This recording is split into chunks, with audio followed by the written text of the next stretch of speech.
Ian, it really has been exciting to be here in Paris for the second week of the climate talks. Tonight was supposed to be the last night to COP21, but as was to be expected, delegates will be working through the night to present the final agreement for signing Saturday, 9 a.m. Paris time. But it really does look like we're close to a global agreement. And there have already been some huge positives in the last draft, especially when it comes to the wording on temperatures. The goal is to keep global warming well below 2 degrees with a target of 1.5. And that is huge, especially with the numbers that were put on the table before the conference. Global warming would have likely exceeded 2.7. And really 1.5 is an incredible number. Canada has been front and center on pushing that ambitious target. Now, there are some big sticking points we'll be working through the overnight.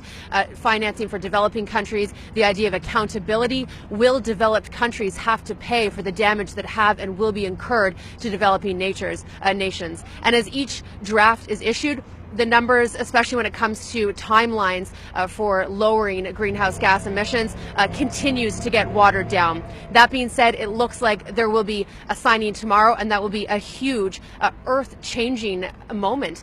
What I've been doing over the past week has been meeting with scientists and innovators throughout the city, talking about climate solutions.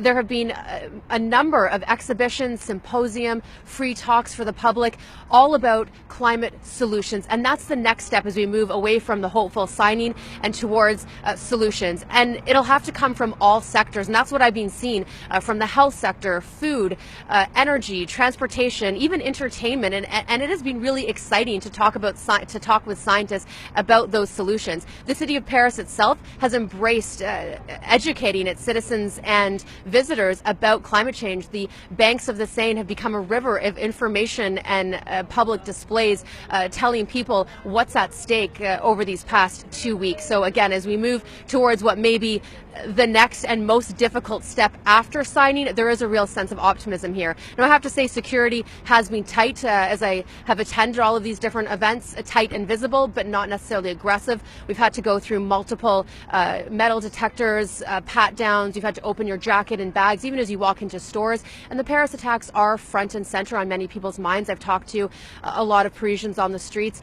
That being said, there is a real sense of optimism in the city, especially when I compare it to how I felt in Copenhagen for the climate talk 6 years ago. It was a failure. This looks like it's going to be a success, even with some of those contentious issues that'll be worked through the overnight. So signing off, Ian, on the banks of the Seine, feeling optimistic.